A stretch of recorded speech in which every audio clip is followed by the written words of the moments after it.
Imagine, you've just seated yourself on the throne after the time of troubles. A new dynasty. Legitimacy is questionable.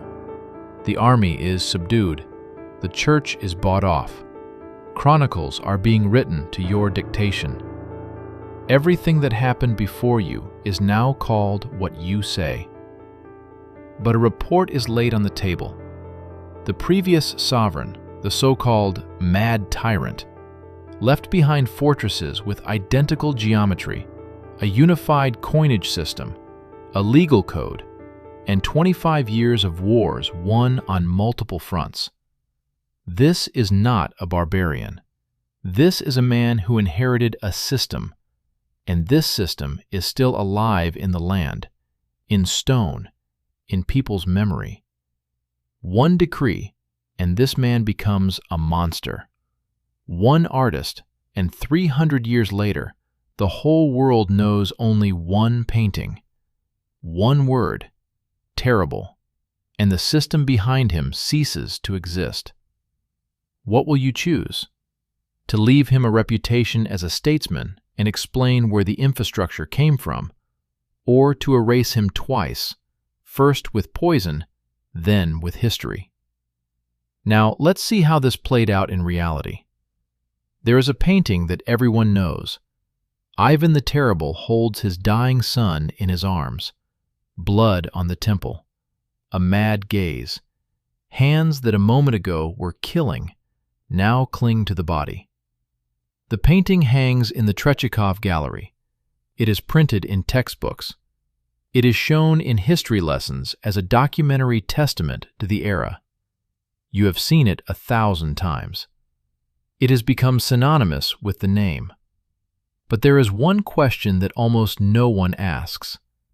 When was this painting created? 1885. Ilya Repin was born in 1844.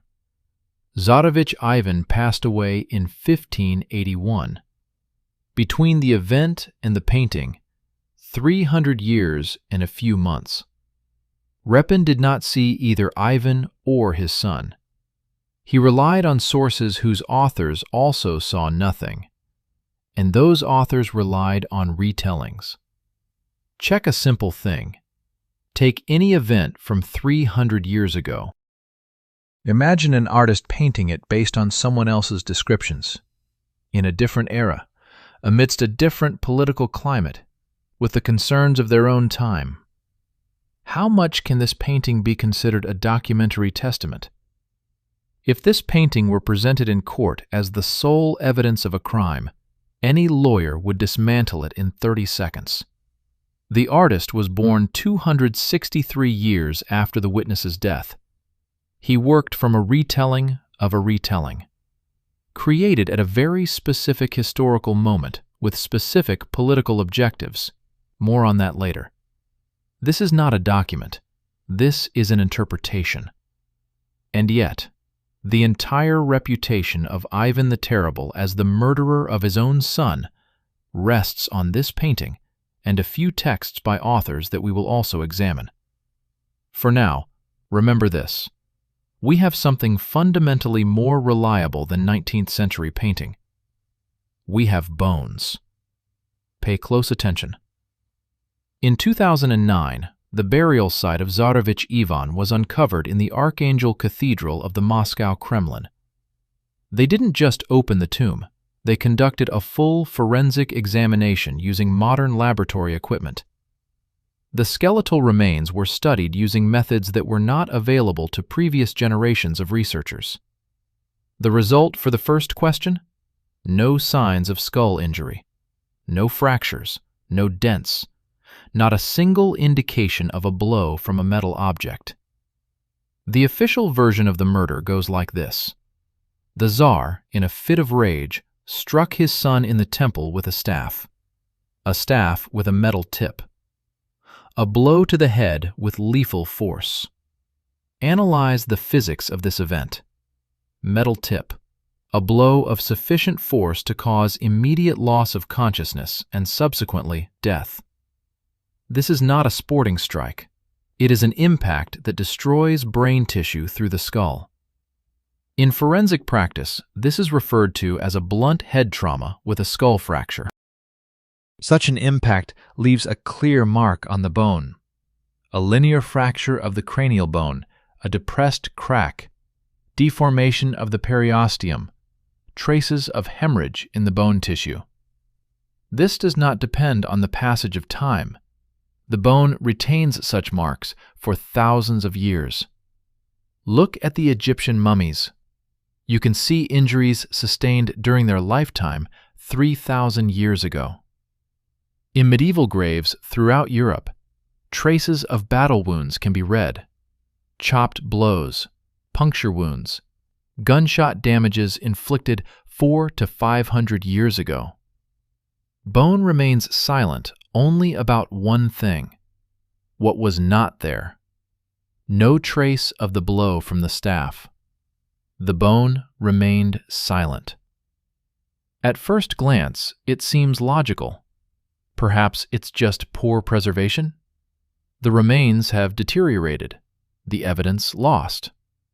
Okay. But then explain how experts were able to conduct a full chemical analysis of tissues from the same burial. If the bone was preserved well enough for molecular toxicology, it would have also preserved traces of mechanical trauma. Toxicology revealed something different.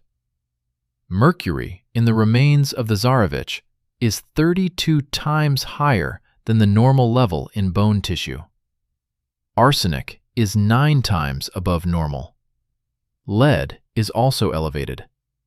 Remember these numbers, 32 and 9. The most obvious objection here is medical. In the 16th century, mercury was indeed used in treatment. Mercury ointments for skin diseases, mercury vapors for disinfection, mercury preparations for syphilis, one of the main diseases of the era. This is true. Mercury in small concentrations in the bones of people from that time is not an anomaly. But 32 times is not treatment. It's not even a drug overdose. It is systemic poisoning that went on for a long time and was done intentionally. Now look at the symptoms of chronic mercury poisoning. Increasing irritability without apparent reasons, sharp mood swings, paranoid states, mistrust of everyone around, outbursts of uncontrollable rage that the person later cannot remember or explain, hand tremors, speech disturbances, gradual destruction of the nervous system that over several years alters personality beyond recognition. Do you recognize this portrait? This is exactly how Ivan the Terrible's behavior is described in Western accounts. A madman, a violent tyrant, an unpredictable maniac with a persecution complex. A person whose natural madness was used to explain everything: wars, reprisals, the oprichnina. But this is not a natural character flaw. It is a clinical picture of chronic heavy metal poisoning. This is what a person looks like when they have been poisoned with mercury for years. And now, the most important thing. Check the father. The study of the remains of Ivan the Terrible, conducted as part of the same research, mercury levels 10 times above normal. Arsenic, elevated levels. The same substances, the same pattern of accumulation, the same chemical signature. The father was bullied alongside his son. This is not medicine. It's a procedure with 2 victims, 2 people, 1 royal family. The same poisons in the same proportions found in both bodies. Both are slowly deteriorating from within over the course of several years. The son passes away in 1581. The father in 1584. A 3-year difference. Who had daily access to the food and drink of the royal family? courtiers, servants, doctors. The same correspondence with Elizabeth indicates that English doctors worked at the court of Ivan. Their names were later referred to as the assassins in later sources, but without evidence. There is no exact name of the perpetrator. Now put this all together. Repin's painting is not a document of a murder in a fit of rage. It is a version created 3 centuries after the events by an artist in a politically charged time. Physical analysis reveals a different story. The sun was not struck in a fit of anger.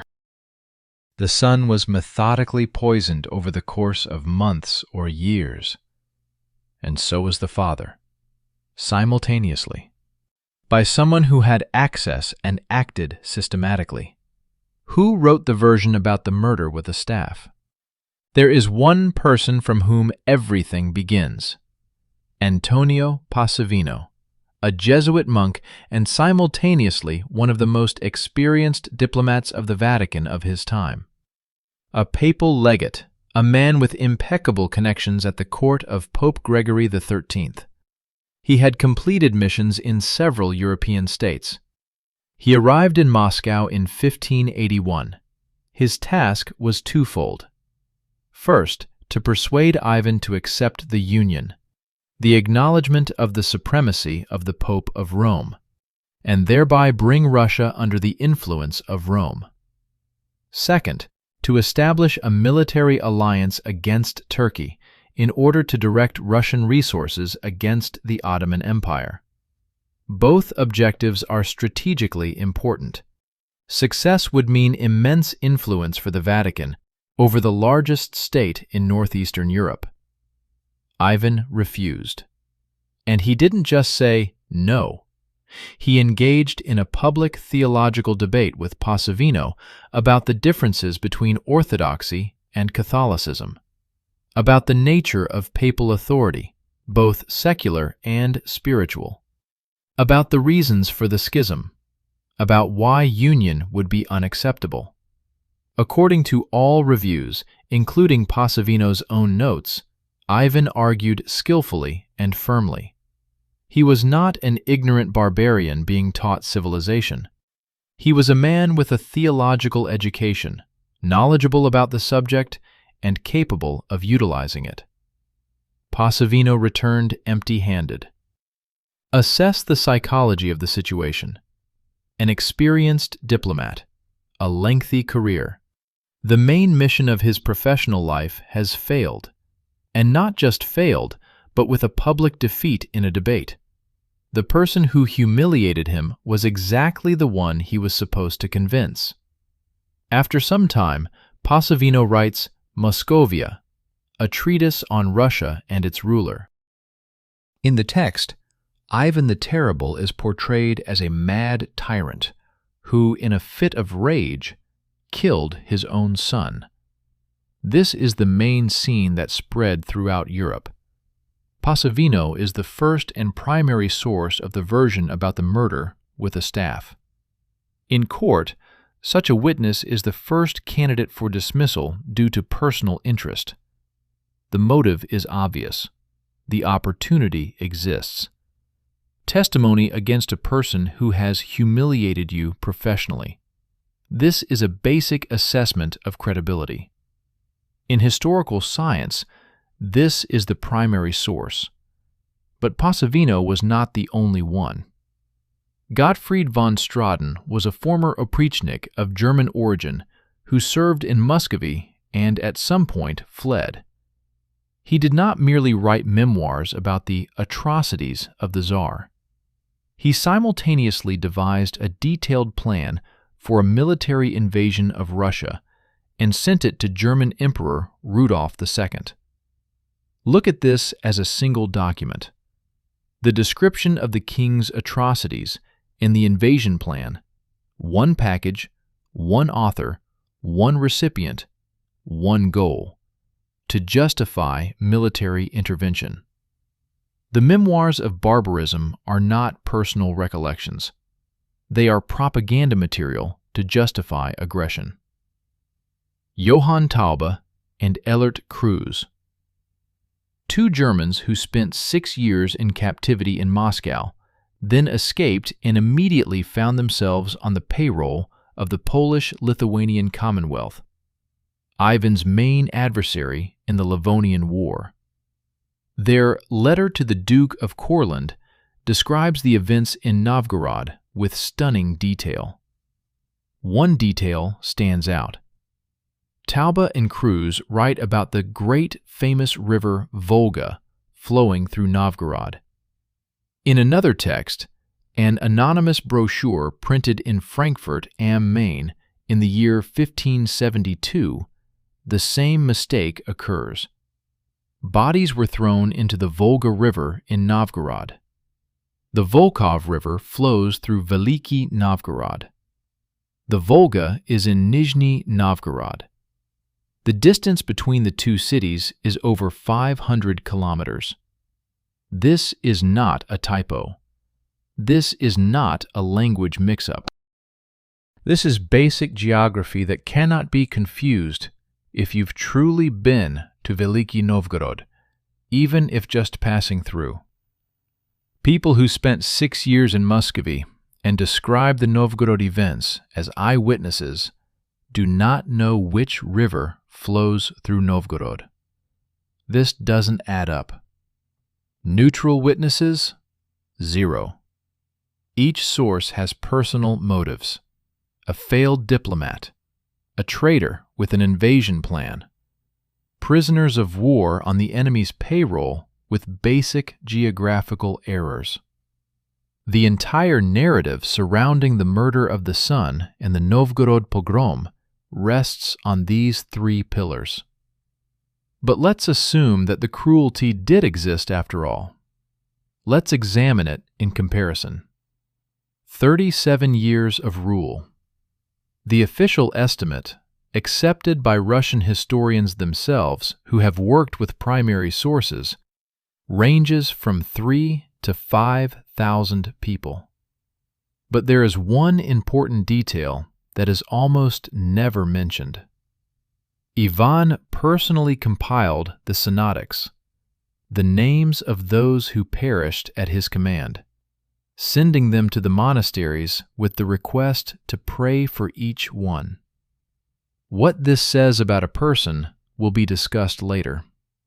For now, let's note this: 3,000 to 5,000 over 37 years. Remember the date: August 23rd, 1572. Paris, St. Bartholomew's Night. King Charles IX and his mother, Catherine de' Medici. It all began with the massacre of the Protestant Huguenot leaders who had gathered for a wedding. The first night was followed by days of organized violence throughout France. The lowest estimate by historians, 5,000 people. The average estimate, from 8,000 to 12,000. The upper estimate is 30,000. Over the course of several nights and days, calculate the ratio. The lower estimate of the St. Bartholomew's Night, 5,000 people, is already equal to the total count for the 37 years of Ivan's reign.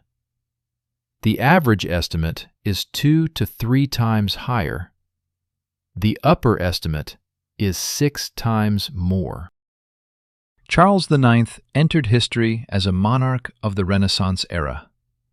Catherine de' Medici is remembered as a prominent political figure, an astute regent, and the mother of 3 kings of France. She is studied in courses on the history of political thought. Keep watching. And here is what is important to understand about the St. Bartholomew's Night. It was not spontaneous popular violence that got out of control. It was a planned state operation. Lists were drawn up in advance. Executors were arranged beforehand. The signal was agreed upon in advance: the ringing of the bells of the church of Saint-Germain-l'Auxerrois at midnight. the state machine operated precisely and without failures. Charles IX personally participated in the events. This is documented by several sources. However, he did not receive the title Terrible. Henry VIII, England, 6 wives, 2 of whom were beheaded at his command. The destruction of monasteries across the country, hundreds of abbeys shut down, monks thrown into the streets, or worse. He introduced the ultimate penalty for merely denying his supremacy over the Church. Thomas More, a personal friend and a leading thinker of the era, lost his head precisely for this reason. Henry VIII is the father of the Reformation, the great monarch, the founder of the Anglican Church. His image is on coins, and his portraits are in every textbook on European history. Duke of Alba, Netherlands, 1567 to 1573. The Council of Troubles, which the Dutch themselves nicknamed the Blood Council. 12,000 sentences in 6 years in one province. Mass executions. A special tax introduced to rob the local population. A principled eradication of any resistance. 12,000 is more than the entire count from Ivan's Synodics. In one province, over 6 years. Alba is the determined military leader, the loyal servant of the Spanish crown, the effective administrator. The Spanish Inquisition existed and actively operated concurrently with the reign of Ivan the Terrible. The auto da fe, public executions as a religious ritual. Torture, officially recognized as an investigative tool. Confiscation of property. All of this. It's not the dark medieval ages for Spain.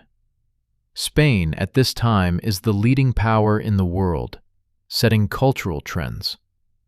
One era, same methods, different labels. And here it is necessary to pause on one detail that is usually overlooked. Grozye in Russian does not translate to terrible in English. Fearsome means stormy, majestic, evoking awe like an approaching thunderstorm.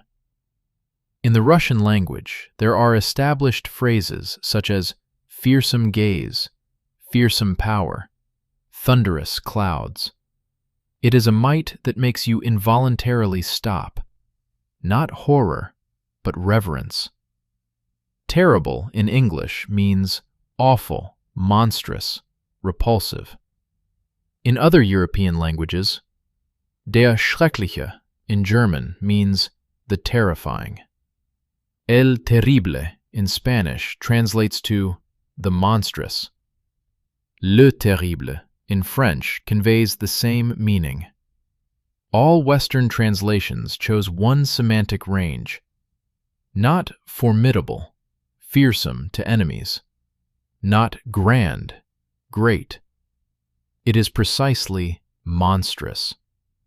This is not a translation error. Translation errors occur and are later corrected. This choice has been established for 500 years and is still being reproduced today. It was a deliberate choice. The most obvious objection is, okay, but Ivan was still cruel. That's an objective fact. Agreed. The question is not whether he was cruel. The question is different. Why the same actions, mass executions, repression against political opponents, harsh suppression of separatism, earn one ruler the title of reformer, another great monarch, a third effective administrator, while a fourth is labeled monstrous tyrant in all languages? Poland, Sweden, and the remnants of the Livonian order lost to Ivan for 25 years. All of them had a professional political interest in creating the desired image. They had access to the European printing industry, They paid salaries to authors of the necessary texts, and they created an image. But if you dig deeper, what was he really like? Not according to the descriptions of interested parties, but based on the documents that were created for other reasons. The year 1553. The English navigator Richard Chancellor was on a quest to find a northern route to Asia bypassing Russia, the Northeast Passage, which was supposed to pave the way to the riches of the East without the perilous routes through the Mediterranean. During a storm, his ship, Edward Bonaventure, lost the other vessels of the expedition and found itself off the shores of the White Sea, an area that was almost uncharted for English sailors. The locals helped him reach the shore. A few weeks later, Chancellor was already in Moscow. Ivan welcomed him at court. The negotiations were successful. It turned out that both sides were interested in direct trade. Chancellor returned to London with trade proposals and letters of authority. Look at what happened 2 years after this meeting. The year is 1555. In London, the Muscovy Company was established, also known as the Adventurers' Company for the discovery of regions, lands, islands, and unknown places. She received a royal charter, exclusive rights to trade with Russia through the White Sea, a monopoly protected by law. But the most important thing is the very date of establishment, 1555. A Moscow company became the first limited liability joint stock company in the history of England, the very first. This legal structure, where a group of investors contributes capital, receives shares, and bears risk only to the extent of their shares, became the foundation of the entire modern corporate framework. The East India Company, established half a century later, the West India Company, the Bank of England, all of them emerged from this form. The formula was devised for trading with the barbarians. When the poor are approached for money, no new legal instruments are invented. When a fundamentally new form of business is created specifically for market access, it means there was something to take. Now let's take a look at Ivan's geopolitical thinking. All trade routes from Muscovy to the west passed through territories that were either hostile or controlled by competitors. Livonia held access to the Baltic Sea. Poland and Lithuania provided land routes to the west. Sweden exercised additional control over Baltic trade. Essentially, Muscovy was surrounded in terms of trade logistics. The northern route through the White Sea to Arkhangelsk is a direct gateway to Western Europe, bypassing the entire system. None of these powers can physically cut it off. This is not just trade. It's a strategic breakthrough from a trade blockade. A person with madness and paranoia does not plan moves 20 years ahead. The correspondence with Elizabeth I spans over 20 years, from 1562 to 1583. This is not a formal exchange of letters.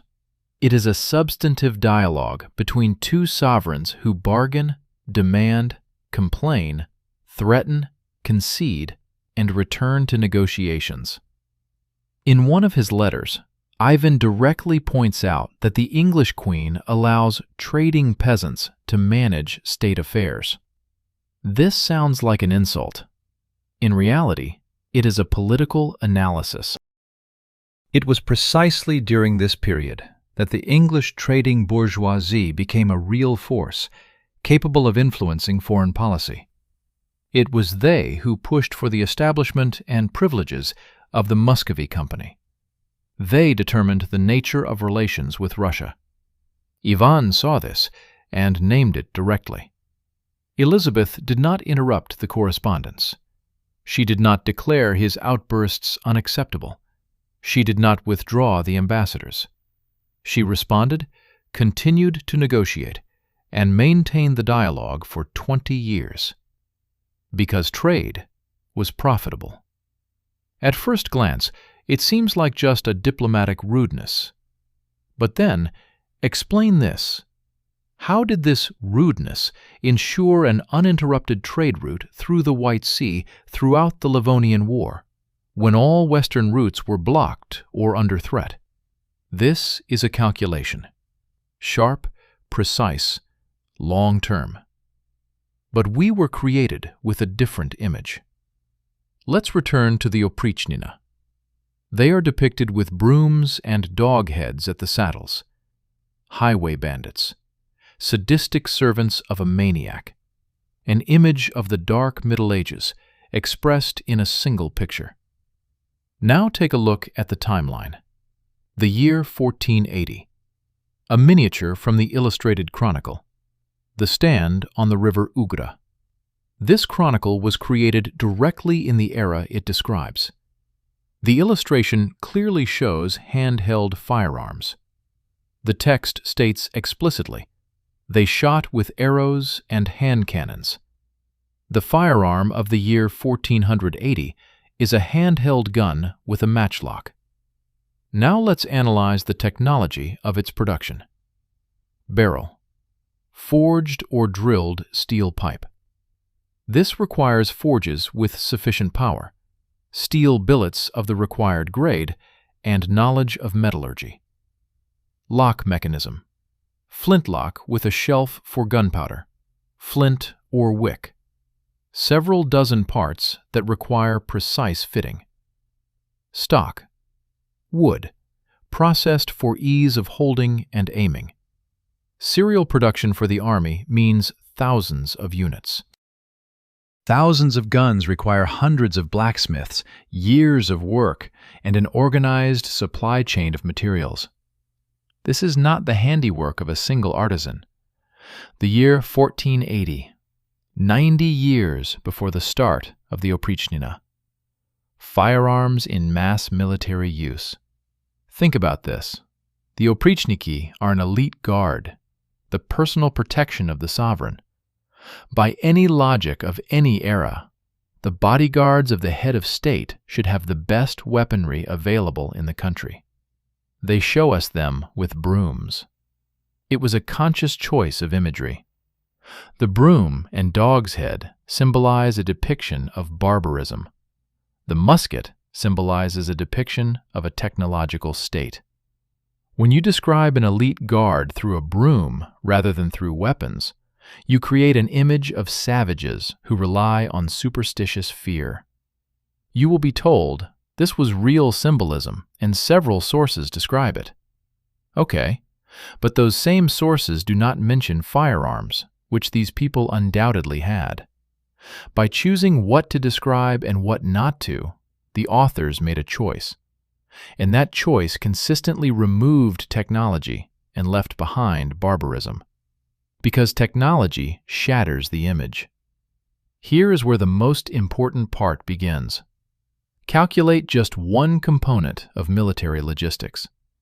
The Livonian War lasted 25 years, several fronts simultaneously. The Western against Livonia, Poland, and Sweden, the Southern against Crimea, the Eastern in the form of the Kazan and Astrakhan campaigns. Artillery shell. Casting made of iron or bronze.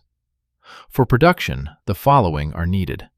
Metal, a melting furnace with a temperature of no less than 1200 degrees.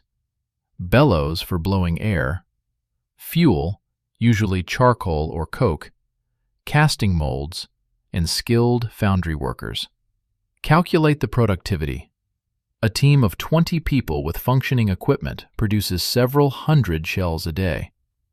Sounds like a lot, but one siege requires thousands of shots. 25 years of war on multiple fronts, with dozens of artillery pieces. This amounts to millions of shells.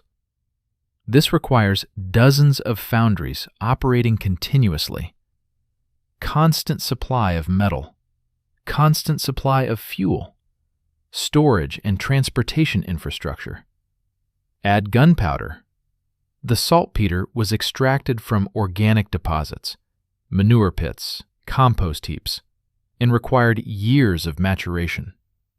Strictly speaking, the production cycle from raw material to finished saltpeter took several years. To have a stock of gunpowder after 10 years of war, the raw material needed to be laid down several years before the war started. This means that production was planned in advance. This is not an improvisation. This is a planned economy. Modern military science states that one soldier on the front requires 7 to 10 support personnel: blacksmiths, drivers, grooms, doctors, and supply gatherers. In the 16th century, the proportions were comparable. Without rear infrastructure, an army falls apart within weeks. So, such infrastructure existed.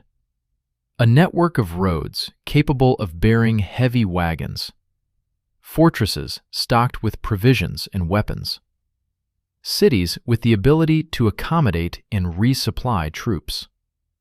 All this is not built in a single generation.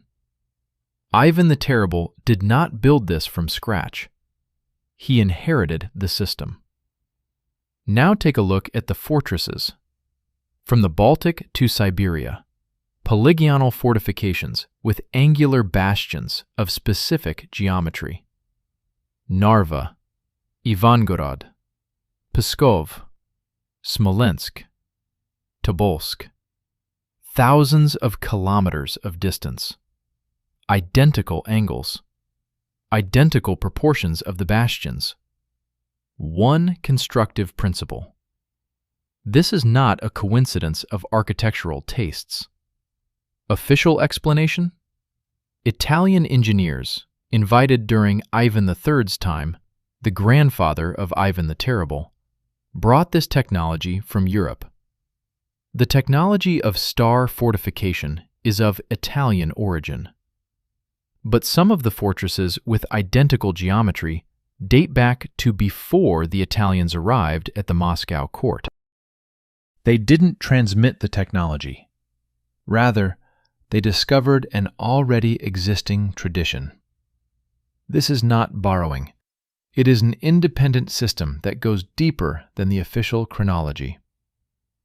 On European maps of the 16th to 17th centuries, there existed Tartaria, not as a legend, but as a real political entity with cities and trade routes. Then it disappeared. But that's a story for another time.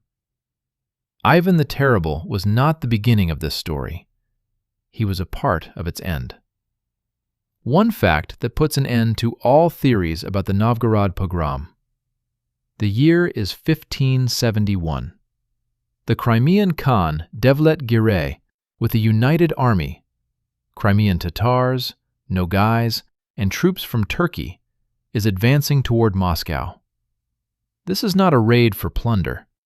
It is a military operation aimed at the destruction of the capital. Moscow is burning. Ivan is evacuating the most precious things. The family consists of a wife, children, and an heir. The state treasury encompasses all the gold, all the securities, the entire archive, and all the regalia. Absolutely everything without which the state cannot function. Where are they taking it?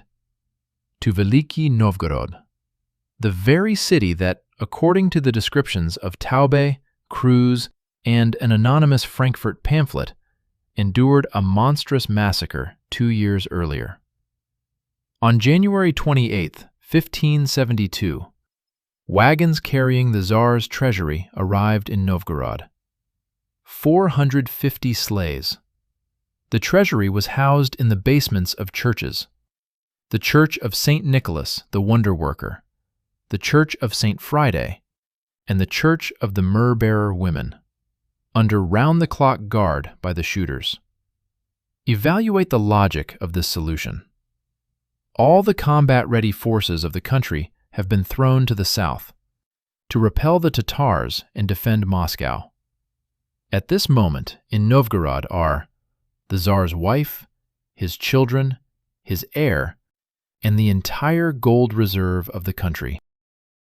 If the events of the year 1570 were as described, thousands dead, families drowned in the river, homes looted, then the year 1571 would be the perfect historical moment for revenge. The sovereign is far away. Forces are in the south. Within your walls is his family and the entire treasury of the country. One blow from within, and Ivan will have neither heir nor resources. Nothing happened. The family returned intact. The treasury is completely safe. Not a single mention of disturbances, attacks, or unrest. Complete silence. This is not the behavior of a city that experienced genocide 2 years ago. But that's not all. In those years, Ivan builds the royal court in Novgorod. 14 hectares of development. In area, it's half the size of the Moscow Kremlin. This is a strategic construction designed for decades. A backup capital, a fortified residence. A person does not build a backup capital in a city he hates. A ruler does not keep his family in a city where the inhabitants dream of revenge. 450 sleds are the best physical refutation of the entire Western narrative of the Novgorod events. It is one irrefutable fact that requires no interpretation. It cannot be explained any other way. It is not quoted in textbooks. It is inconvenient.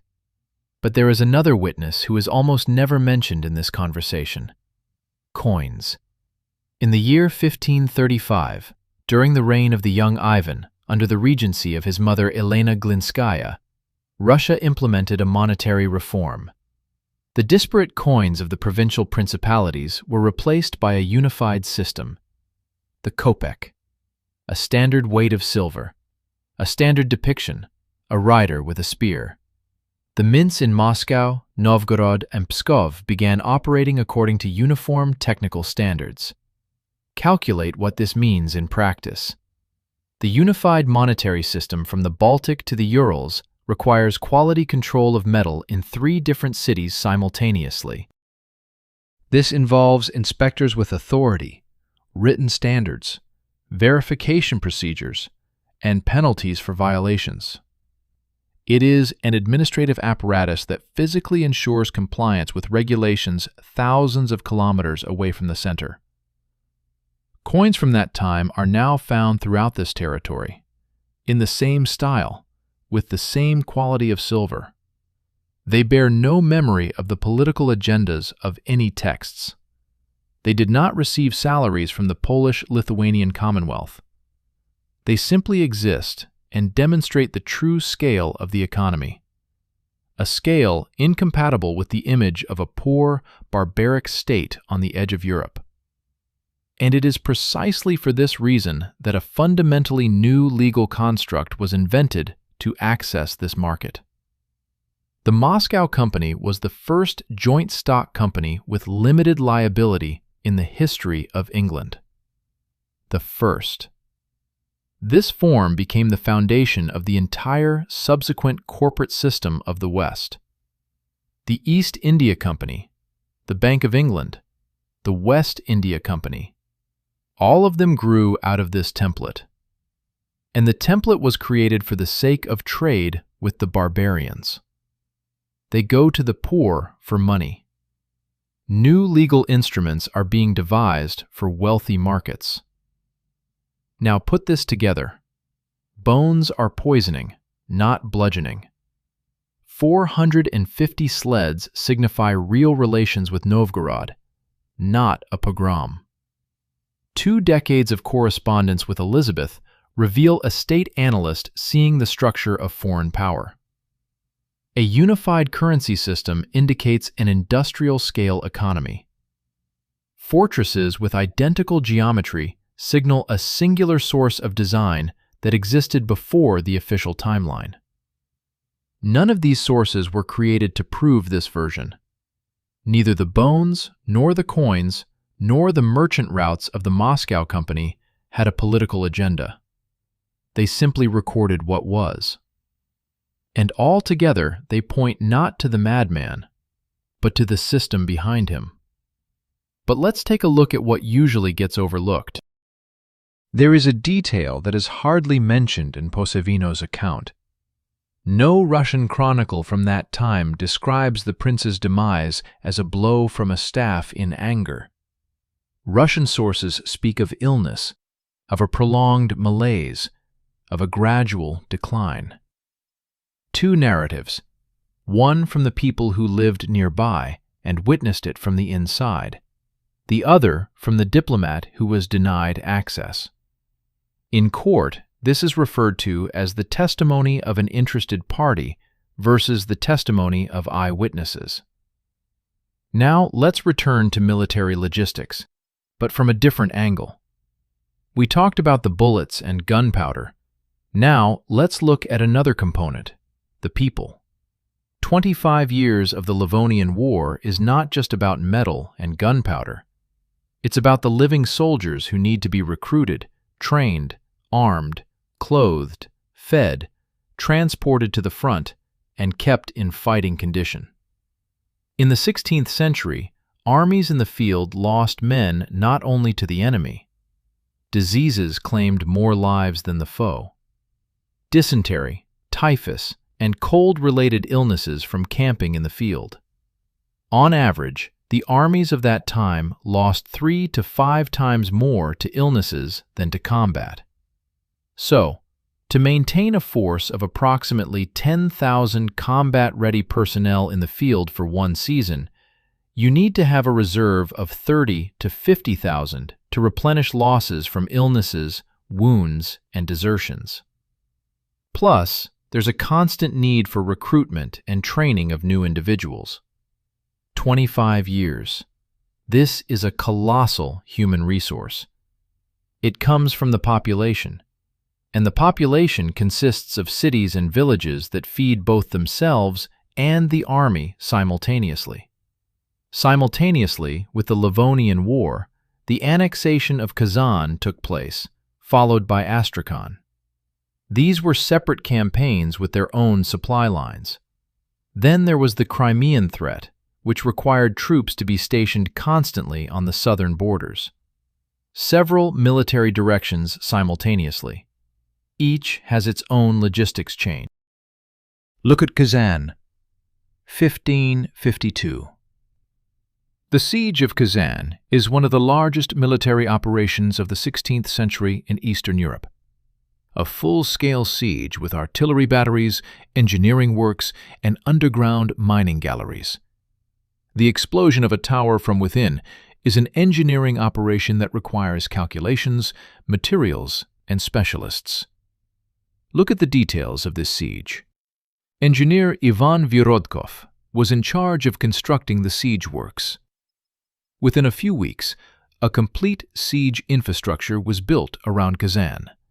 Wooden towers, earthen ramps, passages, and positions for artillery. This is not improvisation.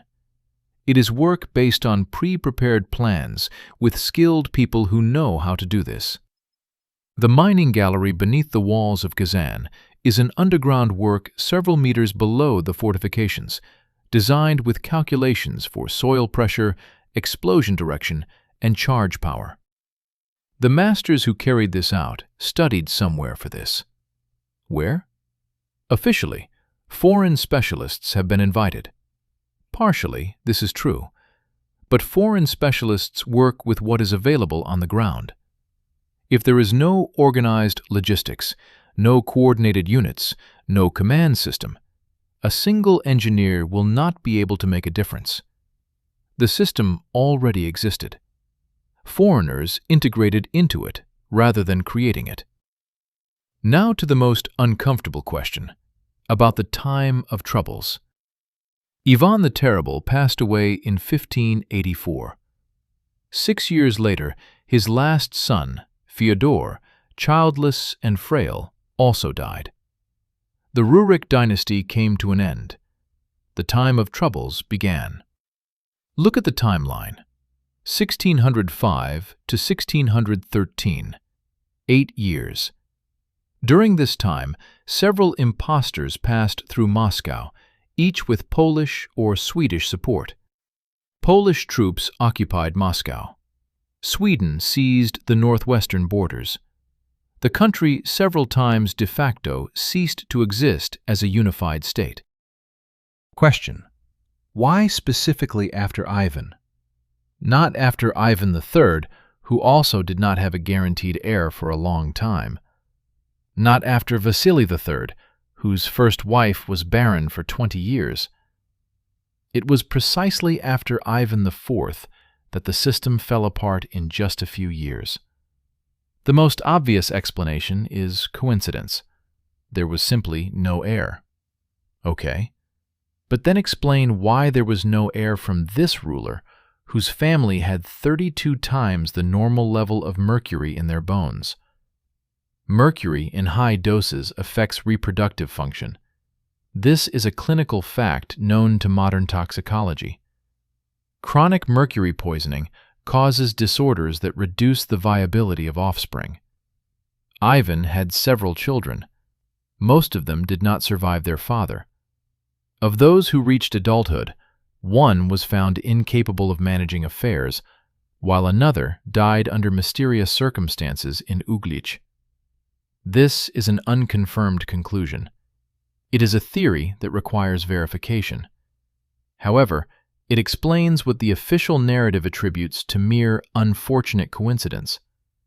Unfortunate twists of fate are never that deliberate. But there is a question that is generally not asked. Where did Ivan the Terrible's paranoia come from?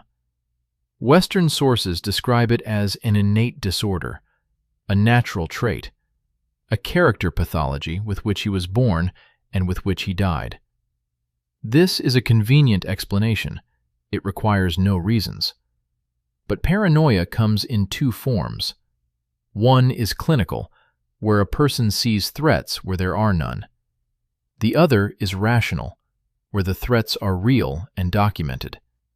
Analyze the biography from the beginning, not from the Oprichnina, from childhood. The year is 1533. Ivan is 3 years old. His father, Vasily III, dies. The circumstances of his death are described vaguely in the chronicles. A swift illness, a sore on his leg that doesn't heal, a rapid decline over a few weeks. The sovereign was healthy. Then suddenly he was gone. His mother, Elena Glinskaya, becomes the regent. The year 1538. Ivan is 8 years old. Elena Glinskaya dies. Once again, suddenly, once again, swiftly. Contemporaries noted their suspicions, but suspicions are not evidence. Evidence emerged in the 21st century. In 2004, Russian anthropologists conducted a toxicological analysis of the remains of Elena Glinskaya from the Ascension Monastery in the Moscow Kremlin. The result? The concentration of mercury salts in the bone tissue was 10 times higher than the normal level. Arsenic, elevated levels. Lead, elevated levels. The same chemical signature, the same substances, the same picture of systemic accumulation. Ivan the Terrible's mother was poisoned with the same poisons that were later used to poison him and his son. 3 generations of one family, the same method, for half a century. Count the chronology. Elena, 1538. Ivan himself, 1584. His son, 1581. 50 years of systematic work against one dynasty. This is not a coincidence. This is technology. Now let's see what happens after the mother's death. 8-year-old Ivan is left alone, without a father, without a mother. Formally a Grand Duke. Actually, a hostage of the boyar factions that use his name to legitimize their own power. The next 9 years are a documented period that Russian chronicles describe without embellishment. The noble families, primarily the Shoyskis and the Belskis, take turns seizing regency, arresting one another, executing opponents. The state treasury is plundered. Lands are handed out to favorites. A child watches as people he knows are taken away and never return. One documented episode, Ivan later described it himself, in correspondence with Andrei Kurubsky. The Shoysky boyars entered his chambers at night, woke him up, behaved as if they were at home, without removing their hats or bowing. His personal educator was arrested right in front of him. He remembered this scene 30 years later. Now put yourself in the shoes of this child. His mother is dead, possibly murdered. His father died before he could remember him. The people who are supposed to serve him use him as a tool. The people around him are arrested and vanish. And he can do nothing because he is 8, 9, 10 years old. This is not a pathology. It is training for survival in specific, documented conditions. Clinical science calls it differently. A chronic sense of threat, formed in childhood based on real events, manifests in adulthood as hypervigilance and distrust of one's surroundings. This is not madness. It is an adaptation to the real environment. Wednesday was real. The threats were real, and they are documented. But here is what is important. In the year 1547, when Ivan is 17 years old, he is crowned as Tsar. He is the first Russian sovereign with the official title of Tsar, not Grand Prince, but Tsar. This is not just a ceremony, it is a political declaration. Moscow is the heir to Constantinople, and its ruler is not one among equals among the boyars, but a sovereign of another level. And now look at what happens 2 years after that. The year 1549. Ivan 召集土耳其议会. Analyze what this means. The Zemsky Sobor is a representative assembly. Boyars, clergy, nobles, representatives of cities. Ivan gathers them together and addresses them with a speech in which he acknowledges the lawlessness of boyar rule, takes responsibility for restoring order, and announces reforms. A person with a persecution complex and uncontrollable rage does not create representative institutions. He destroys them. Tyrants cannot stand gatherings where different groups can negotiate with each other. Ivan created them. 1550. The Judicial Code. A new unified code of laws for the entire state. The first systematically organized legal code in the history of Russia, mandatory from the Baltic to the Ural Mountains. It regulates judicial proceedings, limits the arbitrariness of governors, and establishes uniform standards for peasants and townsfolk. Consider what is needed for this. Lawyers who can systematize existing norms, scriveners who can reproduce the text, an administrative apparatus capable of delivering the document to every governor across a vast territory, and the political will to curb the arbitrariness of those people who make up your immediate circle. Madmen do not write laws. Paranoids do not create institutions that limit their own allies. This is a different person than the one painted by Repin. Someone who was raised in an environment of real conspiracies and real deaths, and who emerged from that environment with an analytical mind capable of creating representative assemblies and legal codes. Mother is poisoned. Father died suspiciously quickly. He himself is under constant exposure to mercury, which is confirmed by his own bones. the sun is also poisoned in parallel. And amidst all this, the Zemski Sobor, the judicial code, 20 years of correspondence with Elizabeth, the siege of Kazan with mining galleries. This is not a portrait of a lucky madman. This is a portrait of a person who was methodically destroyed from within, yet who, despite this, built state institutions that Russia would use for centuries after his death. And here is another documentary angle that is rarely mentioned. In 1567, Ivan writes an unusual letter to Elizabeth. Among trade and diplomatic matters, there is a personal request. He inquires about the possibility of political asylum in England for himself and his family if necessary. Read this carefully. The sovereign of a great state, victorious in wars, requests guarantees of personal refuge from a foreign queen. This is not the behavior of an all-powerful tyrant, confident in his power. It is the behavior of a man who understands.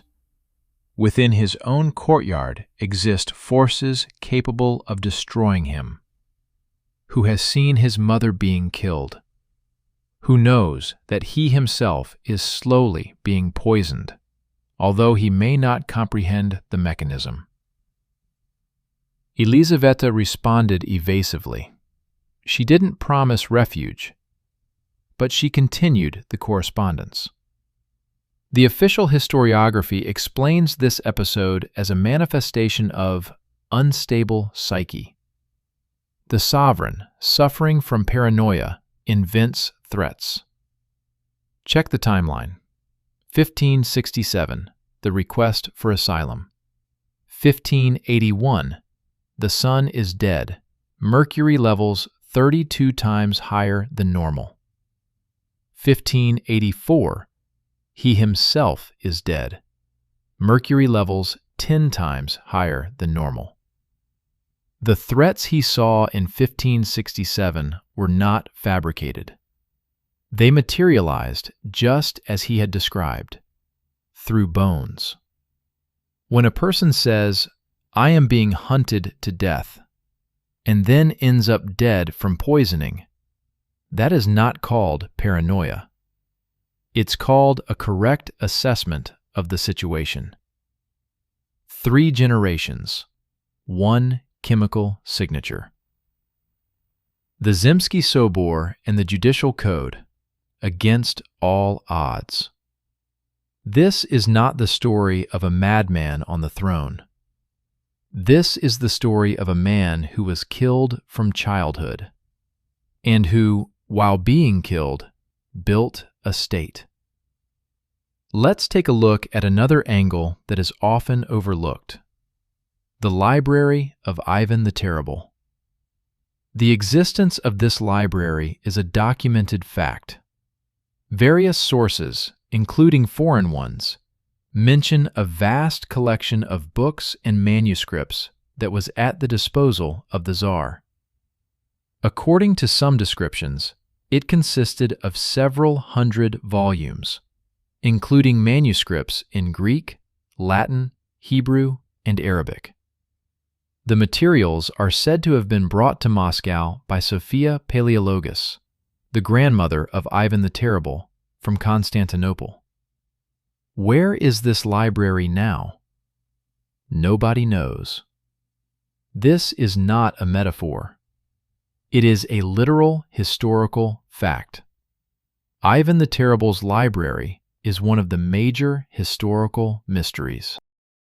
It has been sought in the dungeons of the Kremlin.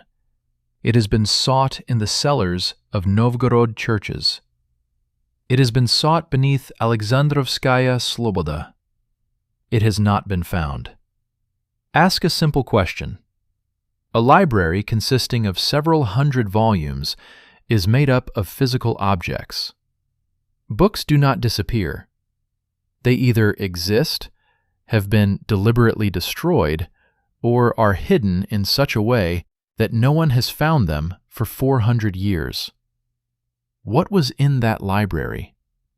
If manuscripts from Constantinople were indeed stored there, these are documents of the Eastern Roman Empire that have no counterparts in Western archives. Chronicles, annals, geographical descriptions, technical treatises, everything that Byzantium knew about the world before its fall. All of this is gone. Not after the fire of Moscow, which would have erased the traces. Not after the well-known catastrophic event. Simply, it vanished. At some point during the time of troubles or later, without an official explanation. The most obvious explanation? It just burned in one of the fires in Moscow, of which there were many. Okay, but then why are there no traces of ash? No mentions of destruction in the documents of that time, nor remnants of bindings or metal clasps that fire does not destroy. Either the library is intact and hidden, or its contents were too dangerous to leave any traces. What was considered dangerous knowledge? Any documents that described the world before the official version of history. Chronicles with different dates. Geographical descriptions with alternative place names. Technical treatises with technologies that officially emerged later. All of this would contradict the narrative that was constructed in the 18th century. Richard Chinsler, the first English trader to reach Moscow, left a description of the Tsar's library.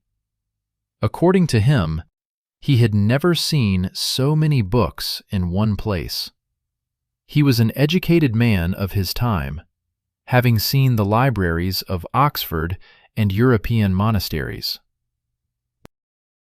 This is not a description of a modest collection of manuscripts at a monastery.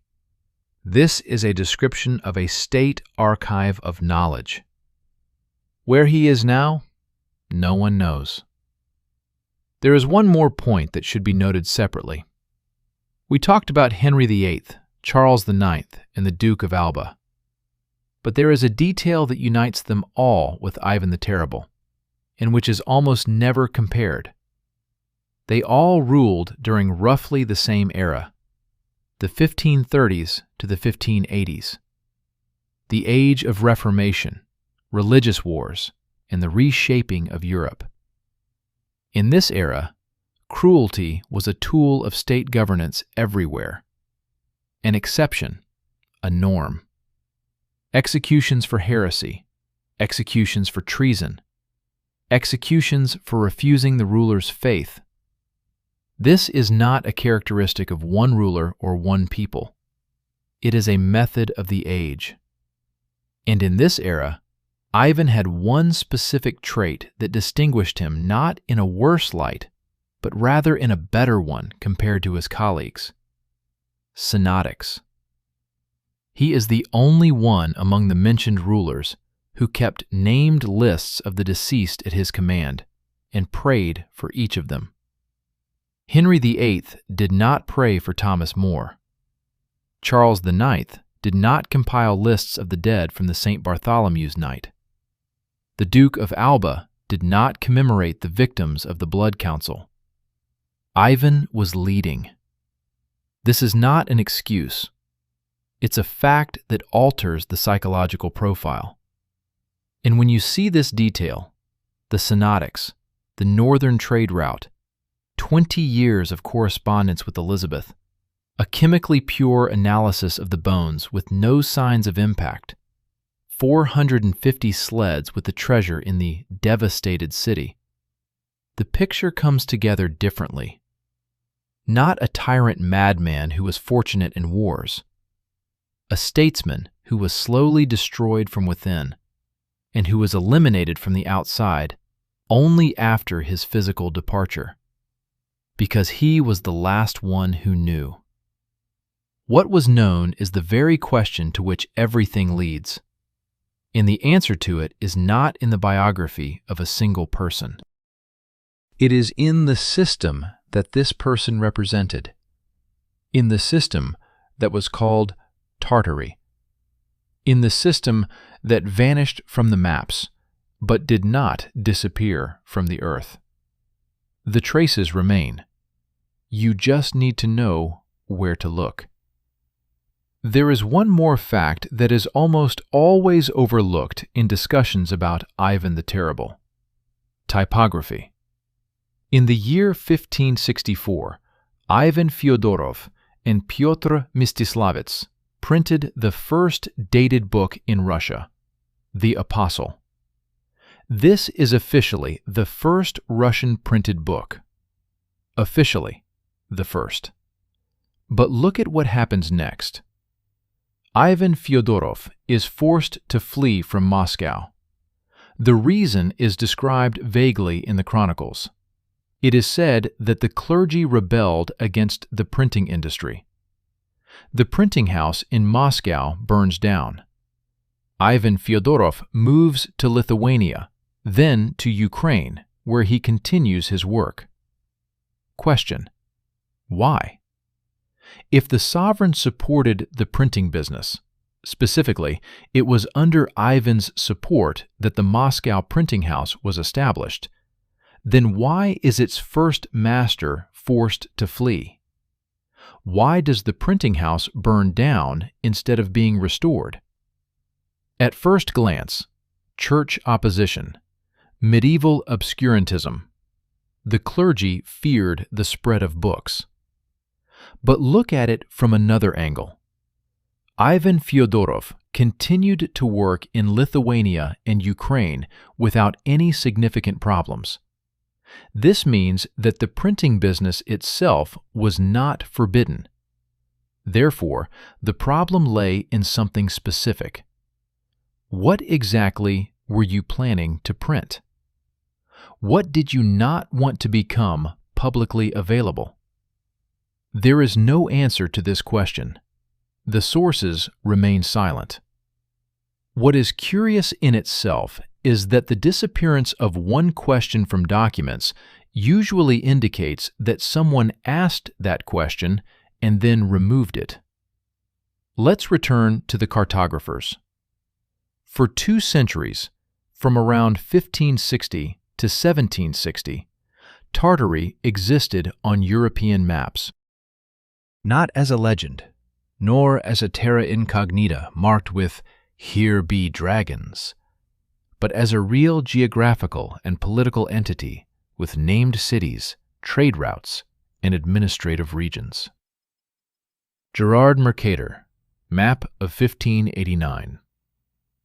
Tartary occupies a vast expanse, from the Caspian Sea to the Pacific Ocean, with delineated regions: Scythia, Mangatia, Tartaric Cathay. Cities, rivers, mountains, all named. Abraham Ortelius, Theatre of the World, the main atlas of the 16th century. Tartary is represented as a separate political entity. The Blau family, leading cartographers of the 17th century. The same Tartary in the same places. Cartographers did not fantasize. Maps were created based on merchants' travel descriptions, diplomatic reports, and travelers' accounts. If something appeared on a map, it meant that merchants who had been there knew about it. And then, throughout the 18th century, these designations began to disappear, gradually. First, they were shortened. Then, they became blurred. By the end of the 18th century, Tartary remained only as a geographical term for Siberia, devoid of political meaning, without cities, without trade routes. Compare the map of the year 1600 and the map of the year 1800. On the first map is Tartary with hundreds of named locations. On the second is the Russian Empire covering the same territories, but described in a different system. The territory remains, the population remains, the languages remain. But the system of description has changed completely. Along with it, The names that existed on maps for 200 years have disappeared. This is not language evolution. Languages change gradually, leaving traces in place names, in dialects, in surnames. This is administrative renaming, deliberate and swift. Ask, what if the cartographers were just refining the data, and Tartaria disappeared because it was described in more detail? Okay. But when you clarify the description of the territory, you don't remove its political name. You add details to the existing structure. If Tartary was just an inaccurate generalization for Siberia, then why didn't a refined Tartary emerge in its place, but rather the Russian Siberian Governorate? This is not a clarification, it's a replacement. Now let's return to the fortresses, but from a new perspective. We talked about identical geometry, but there is another question that is usually not asked. Why such a large number of fortresses? From the Baltic to Siberia, star-shaped forts. But a star-shaped fort is a complex engineering structure. Its construction requires precise layout on the ground, knowledge of trigonometry for calculating angles, materials, and labor. One such fort is a serious project. There are hundreds of them. Official explanation? Defensive needs, protection against raids, line of fortifications. But look at the placement. Some of them are in the interior territories, where no raid from external borders was expected. Some are in hard-to-reach locations, where building was clearly more difficult than choosing a more convenient position. Why build a defensive structure where there is nothing to defend? If these objects served a different function, such as nodes in an administrative or trade network, their layout starts to look different. Not a line of defense, but a network of nodes. Each fort is not an isolated fortress, but a component of a system. Systems that required a unified design and coordination over vast distances. Count only the number of points. Hundreds of forts from the Baltic to Siberia. Distances, thousands of kilometers. Without telegraphs, without railroads, without a central design bureau in the modern sense. To reproduce the same angle of bastions at a distance of 3,000 kilometers, standard transmission is needed. Written, measurable, reproducible. And here is the final question that brings us back to the beginning. The painting by Repin again. Do you now see her in a different light? The person on the canvas is not a document. It is a symbol that served a specific purpose: to close the question, to create an emotional image that doesn't require analysis. Because when a person sees this, blood, madness, a slain son, they stop asking questions about the logistics of gunpowder, the geometry of fortresses, about 200-year-old maps with Tartaria. He simply knows, here is a tyrant. Here is his era. Everything is clear. 3 centuries before this painting, textual preparation. Passavino, Stadin, Taube, Cruz, anonymous brochures from Frankfurt.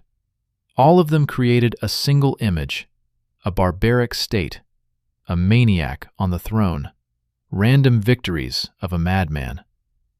The 18th century, institutionalization. European sources became academically recognized. Russia itself adopted this narrative as a description of its dark past. 1885, a visualization, an image that no longer needs to be explained in words. 3 steps, 300 years. This is not a conspiracy theory.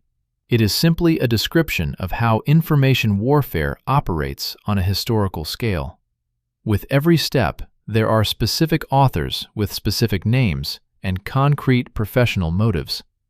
A failed diplomat, a traitor with an invasion plan, prisoners of war on the payroll of the enemy, an artist in a politically charged era.